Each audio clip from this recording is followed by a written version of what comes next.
नमस्कार दोस्तों, एजुकेशन 24 में आपका स्वागत है। दोस्तों आज का वीडियो बहुत ही खास होने वाला है, क्योंकि आज के इस वीडियो में हम लोग जानेंगे कि बीए परीक्षा में अगर कोई प्रश्न समझ में ना आए या फिर उस प्रश्न का उत्तर याद ना आए तो उस कंडीशन में हम उस प्रश्न का हेडिंग कैसे बनाएंगे, उसका उत्तर कैसे लिखेंगे, आज के इस वीडियो में हम लोग जानेंगे।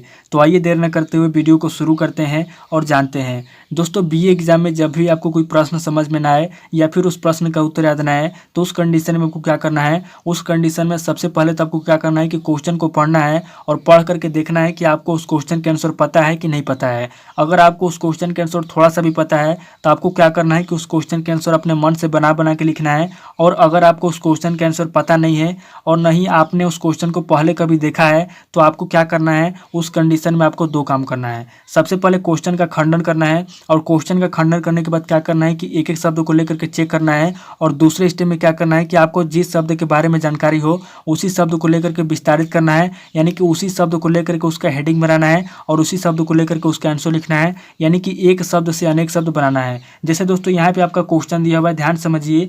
यहाँ पे दोस्तों आपका क्वेश्चन दिया हुआ है कि डॉक्टर जीएस खुरिये ने जाति प्रथा के संबंध में क्या विचार दिए, बताइए। अब दोस्तों मान लीजिए कि अगर आपको डॉक्टर जीएस खुरिये ने जाति प्रथा के संबंध में जो विचार दिए हैं, अगर आपको उनके विचारों के बारे में पता है तब तो आप इस क्वेश्चन के आंसर बहुत ही आराम तरीके से लिख पाएंगे। लेकिन अगर आपको डॉक्टर जीएस खुरिये द्वारा जाति प्रथा के संबंध में दिए गए विचारों के बारे में अगर आपको नहीं पता है तब आप क्या करेंगे, इस क्वेश्चन का खंडन करेंगे और जिस शब्द के बारे में आपको जानकारी होगा उसी को लेकर के विस्तारित करेंगे, यानी कि एक शब्द से अनेक शब्द बनाएंगे। तो यहाँ पे दोस्तों हम लोग क्या करेंगे, सबसे पहले क्वेश्चन का खंडन करेंगे। तो यहाँ पे दोस्तों क्वेश्चन का खंडन कैसे किया जाता है, ध्यान समझिए। क्वेश्चन का खंडन करने के लिए क्या किया जाता है कि एक शब्द को लेकर के चेक किया जाता है और जिस शब्द के बारे में जानकारी होता है उसी को विस्तारित किया जाता है। तो यहाँ पे दोस्तों मैं क्वेश्चन का खंडन करने जा रहा हूँ, ध्यान से देखिएगा क्वेश्चन का खंडन कैसे किया जाता है। यहाँ पे दोस्तों इस क्वेश्चन के अंदर पहला शब्द क्या है, तो यहाँ पे दोस्तों इस क्वेश्चन के अंदर पहला शब्द है डॉक्टर जीएस खुरिये। तो यहाँ पे दोस्तों हम लोग क्या करेंगे, डॉक्टर जीएस खुरिये को ले लेंगे और डॉक्टर जीएस खुरिये को लेकर के देखेंगे कि डॉक्टर जीएस खुरिये ने जाति प्रथा के संबंध में जो विचार दिए हैं उनके विचारों के बारे में पता है कि नहीं पता है। तो यहाँ पर दोस्तों हमको डॉक्टर जीएस खुरिये के बारे में नहीं पता है, क्योंकि अगर हमको डॉक्टर जीएस खुरिये के बारे में पता होता तो हम इसका आंसर बहुत ही आराम तरीके से लिख पाते। लेकिन हमको डॉक्टर जीएस खुरिये के बारे में नहीं पता है तो हम क्या करेंगे, डॉक्टर जीएस खुरिये को छोड़ देंगे। यहाँ पे दोस्तों हम दूसरे शब्द को लेंगे और दूसरे शब्द को लेकर के चेक करेंगे। तो यहाँ पे दोस्तों दूसरा शब्द क्या है, यहाँ पे दोस्तों दूसरा शब्द है जाति प्रथा। तो हम क्या करेंगे दोस्तों, जाति प्रथा को ले लेंगे और जाति प्रथा को लेकर के देखेंगे कि जाति प्रथा के बारे में हम क्या जानते हैं। दोस्तों जाति प्रथा का मतलब क्या होता है, आपने समाज के अंदर देखा होगा कि ऊंची जाति या नीची जाति या छोटी जाति या निम्न जाति या इस तरह की जो है कि आपने बातें सुनी होगी। तो यहाँ पे दोस्तों जाति प्रथा के बारे में आपको थोड़ा सा भी अगर पता है तो आपको क्या करना है कि जाति प्रथा को ले लेना है और जाति प्रथा को लेकर के जाति प्रथा के बारे में आप जो भी जानते हैं अपने मन से यहाँ पे अपने विचार लिखना है। क्योंकि दोस्तों क्वेश्चन के अंदर डॉक्टर जीएस खुरिये के विचार पूछा गया है, लेकिन अगर आपको डॉक्टर जीएस खुरिये के विचार नहीं पता है तो आपको क्या करना है कि यहाँ पे दोस्तों जाति प्रथा को लेकर के यहाँ पे आपको अपना विचार लिखना है। क्योंकि दोस्तों आप बीए के एग्जाम दे रहे हैं, यहाँ पे अगर आप कॉपी के अंदर 3 से 4 पेज अच्छे तरीके से लिखेंगे वही दोस्तों एग्जामिनर आपको कुछ नंबर देगा। तो यहाँ पे दोस्तों आपको क्या करना है कि अगर आपको डॉक्टर जीएस खुरिये के विचार नहीं पता है तो आपको क्या करना है कि जाति प्रथा को ले लेना है और जाति प्रथा को लेकर के आपको जो है कि यहाँ पे अपना विचार लिखना है। अब दोस्तों यहाँ पे अगला शब्द क्या है, तो यहाँ पे दोस्तों मेन जो शब्द होता है हमारा, मेन शब्द यहाँ पे अब नहीं है, क्योंकि मेन शब्द हमारा डॉक्टर जीएस खुरिये था और जाति प्रथा था, यानी कि मेन शब्द को लेकर के जो है कि चेक किया जाता है। तो यहाँ पे दोस्तों हम लोगों ने क्वेश्चन का खंडन कर लिया, हमको पता चल गया कि हमको डॉक्टर जीएस खुरिये के बारे में नहीं पता है, हमको जाति प्रथा के बारे में पता है। तो हम क्या करेंगे दोस्तों, जाति प्रथा को ले लेंगे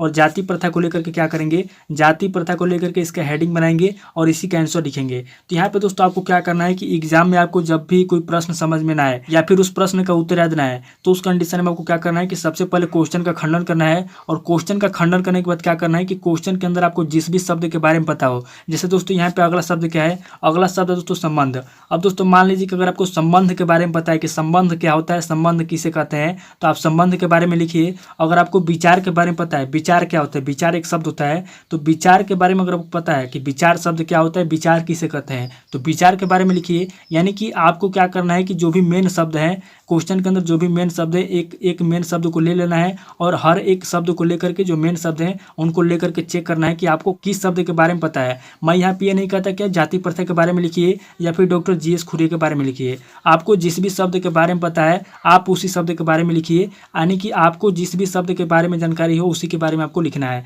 तो यहाँ पे दोस्तों हम लोगों ने क्वेश्चन का खंडन कर लिया। अब दोस्तों हम लोगों को मालूम चल गया कि हमको जाति प्रथा के बारे में पता है। अब यहाँ पे दोस्तों आप क्या करेंगे कि जाति प्रथा को ले लेंगे और जाति प्रथा को लेकर लेकर के यहाँ पे दोस्तों इसका हेडिंग लिखेंगे, इसका आंसर लिखेंगे। आगे बढ़ने से पहले दोस्तों मैं आपको बता दूं कि आप जो है बीए एग्जाम में किसी भी क्वेश्चन के आंसर अगर आप बना करके लिख रहे हैं या फिर किसी भी क्वेश्चन के आंसर अपने मन से लिख रहे हैं, तो यहाँ पे दोस्तों एक बात का हमेशा ध्यान रखिएगा कि एग्जाम में दोस्तों आप जिस भी क्वेश्चन के आंसर बना के लिखेंगे उसके अंदर जो आप हेडिंग लिखेंगे उसका हेडिंग दोस्तों क्वेश्चन से मिलता जुलता होना चाहिए और क्वेश्चन के अनुसार होना चाहिए। यानी कि जो भी आप हेडिंग लिखेंगे क्वेश्चन के अनुसार होना चाहिए और क्वेश्चन से मिलता जुलता होना चाहिए, फालतू चीज़ें नहीं होना चाहिए। क्योंकि दोस्तों अगर आप फालतू चीज़ें लिखेंगे या फिर बाहरी चीज़ें लिखेंगे तो कॉपी चेक करने वाले जो एग्जामिनर होते हैं, बाय द वे अगर उनका नज़र आपके हेडिंग पे पड़ गया और उनका जो है कि अगर आपका क्वेश्चन और हेडिंग मैच नहीं किया तो आपका पूरा नंबर काट लिया जाएगा। तो इसलिए दोस्तों बीए एग्जाम में जब भी आप कोई प्रश्न का उत्तर बना करके लिखेंगे या फिर अपने मन से लिखेंगे तो हेडिंग दोस्तों आपको क्या करना है कि हेडिंग अपने मन से नहीं लिखना है, हेडिंग क्वेश्चन के अनुसार लिखना है और आंसर में दोस्तों आपको अपने मन से बना करके लिखना है। जैसे दोस्तों मान लीजिए कि हमको जाति प्रथा के बारे में पता है, ध्यान से देखिएगा मैं यहाँ पे लिखने जा रहा हूँ। मान लीजिए आपको जाति प्रथा के बारे में पता है, तब क्या करेंगे, जाति प्रथा को ले लेंगे और यहाँ पे दोस्तों इसका हेडिंग बनाएंगे। अब दोस्तों यहाँ पे पहला हेडिंग आप क्या लिखेंगे, तो मैं आपसे हर वीडियो में बताता हूँ कि किसी भी क्वेश्चन का पहला हेडिंग या तो परिचय लिखेंगे या तो परिभाषा लिखेंगे या तो प्रस्तावना लिखेंगे या तो भूमिका लिखेंगे। तो यहाँ पे दोस्तों हम लोग क्या करेंगे, सबसे पहले हम लोग जाति प्रथा की परिभाषा लिखेंगे। तो यहाँ पे दोस्तों हम लोग क्या करेंगे, पहला पॉइंट देंगे और यहाँ पे दोस्तों पहला पॉइंट देकर हम लोग पहला हेडिंग क्या लिखेंगे, यहाँ पे दोस्तों हम लोग क्वेश्चन के अनुसार मिला करके लिखेंगे। तो यहाँ पे दोस्तों हमारा पहला हेडिंग हो जाएगा परिभाषा। तो यहाँ पे दोस्तों सबसे पहले हम लोग लिखेंगे परिभाषा।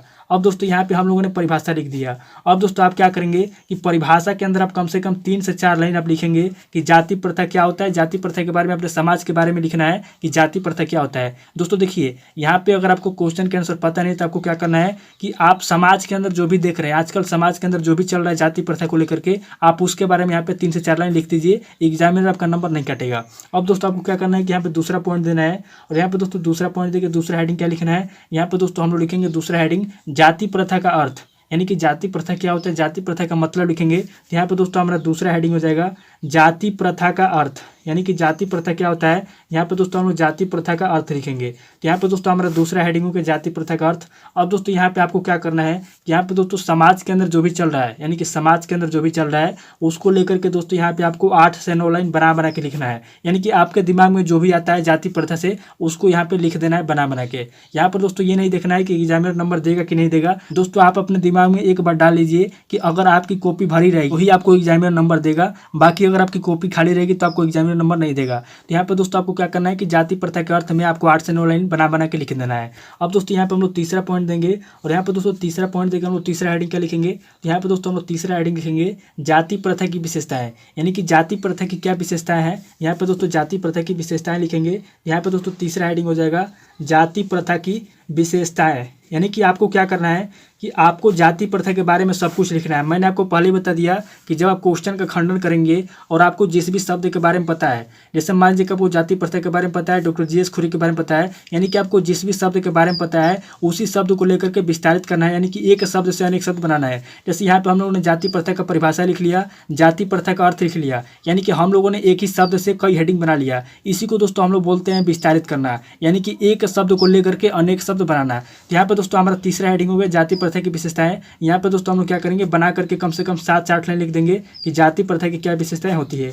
अब दोस्तों क्या करेंगे कि यहाँ पे हम लोग चौथा पॉइंट देंगे और यहाँ पे दोस्तों चौथा हेडिंग क्या लिखेंगे, यहाँ पे दोस्तों हम लोग चौथा हेडिंग लिखेंगे जाति प्रथा की हानि, यानी कि जाति प्रथा की क्या हानि है, छुआछूत की क्या हानि है, समाज में जो चल रहा है जाति प्रथा उसकी क्या हानि है। यहाँ पे दोस्तों अपने मन से बना करके लिखना है जाति प्रथा की हानि। यहाँ पे दोस्तों हम लोग लिखेंगे जाति प्रथा की हानि, यानी कि जाति प्रथा की क्या हानि है। यहाँ पे दोस्तों हम लोग हानि लिखेंगे जाति प्रथा की हानि। तो यहाँ पे दोस्तों हम लोग क्या करेंगे अपने मन से बना के कम से कम 10 से 12 लाइन 15 लाइन आपको जितना भी आता है आपको जाति प्रथा के संबंध में, जाति प्रथा की हानि में आपको अपने मन से बना करके आपको जितना भी आता है उतना यहाँ पे लिख देना है। अब दोस्तों यहाँ पे हम लोग क्या करेंगे 5वां पॉइंट देंगे और यहाँ पे दोस्तों 5वां पॉइंट देकर हम लोग क्या करेंगे यहाँ पे अगला हेडिंग लिखेंगे जाति प्रथा का प्रभाव, यानी कि जाति प्रथा का क्या प्रभाव है। यहाँ पे दोस्तों अगला हेडिंग लिखेंगे हम लोग जाति प्रथा का प्रभाव, यानी कि जाति प्रथा का क्या प्रभाव है। यहाँ पे दोस्तों जाति प्रथा का प्रभाव लिखेंगे और इसके अंदर कम से कम 9 से 10 लाइन लिख देंगे जाति प्रथा का क्या प्रभाव है। दुष्प्रभाव क्या है, यहाँ पे दुष्प्रभाव भी लिख देंगे।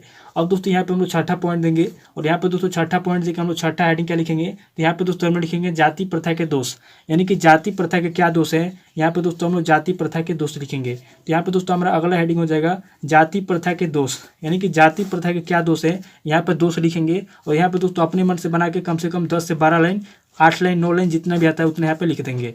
अब दोस्तों यहाँ पे हम लोगों ने मान लीजिए कि जाति प्रथा के संबंध में हम लोगों ने इतना लिख दिया, कम से कम 2 से 3 पेज लिख दिया। मान लीजिए हम लोगों ने 3 पेज लिख दिया, हमारा 3 पेज हो गया। अब दोस्तों आगे दोस्तों हमको अगर कोई पॉइंट याद आता है या फिर कोई हेडिंग याद आता है तो हम लोग लिखेंगे, और अगर कोई हेडिंग या पॉइंट याद नहीं आता है तब क्या करेंगे, यहाँ पे दोस्तों हम लोग 7वां पॉइंट देंगे और यहाँ पे दोस्तों हम लोग क्या करेंगे, इस क्वेश्चन का निष्कर्ष लिखेंगे। यानी कि इस क्वेश्चन का हम लोग निष्कर्ष लिख देंगे लास्ट में। और हमने पहले ऊपर जो भी 6 हेडिंग लिखा है, हमने जो भी 6 हेडिंग लिखा है इनमें से सभी में से 2-2 लाइन लेकर के यहाँ पे दोस्तों बना करके निष्कर्ष लिख देंगे। यानी कि सभी में से परिभाषा, जाति प्रथा का अर्थ, जाति प्रथा की विशेषताएं, जाति प्रथा की हानि, जाति प्रथा का प्रभाव, जाति प्रथा के दोष, सभी में से 2-2 लाइन मिला करके हम यहाँ पे इसका निष्कर्ष लिख देंगे। तो हमारा जो है निष्कर्ष भी कम से कम 10 से 12 लाइन का हो जाएगा। तो इस तरीके से दोस्तों आपको क्या करना है कि एग्जाम में आपको जब भी कोई प्रश्न समझ में ना आए या फिर उस प्रश्न का उत्तर याद नहीं, तो उस कंडीशन में आपको क्या करना है कि सबसे पहले क्वेश्चन का खंडन कर लेना है और आपको जिस भी शब्द के बारे में पता हो उसी को लेकर के विस्तारित कर लेना है और अपने मन से यहाँ पे बना बना के लिखना है। और एक बात का हमेशा याद रखना है कि आप जो भी क्वेश्चन का हेडिंग लिखेंगे प्रश्न के अनुसार होना चाहिए, फालतू चीज़ें नहीं होना चाहिए। क्योंकि अगर आप फालतू चीज़ें लिखेंगे और एग्जामिनर की नज़र अगर पड़ गई तो आपकी पूरा नंबर काट लेगा, कोई फायदा नहीं होगा।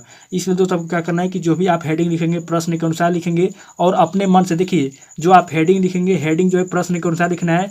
और आंसर में दोस्तों आप अपने मन से बना करके कुछ भी लिखिए, चलेगा, कोई दिक्कत नहीं है। लेकिन आपको जो है कि यहाँ पे हेडिंग अच्छे तरीके से लिखना है और जाति प्रथा के संबंध में आपको जो भी विचार आता है यहाँ पे अपने मन से जाति प्रथा के बारे में लिख देना है। तो दोस्तों उम्मीद करता हूँ कि इस वीडियो से आपको बहुत कुछ सीखने को मिला होगा। अगर आपको वीडियो अच्छा लगा तो वीडियो को लाइक कीजिए, शेयर कीजिए और कमेंट करके बताइए कि आपको नेक्स्ट वीडियो किस टॉपिक के ऊपर चाहिए। थैंक यू दोस्तों।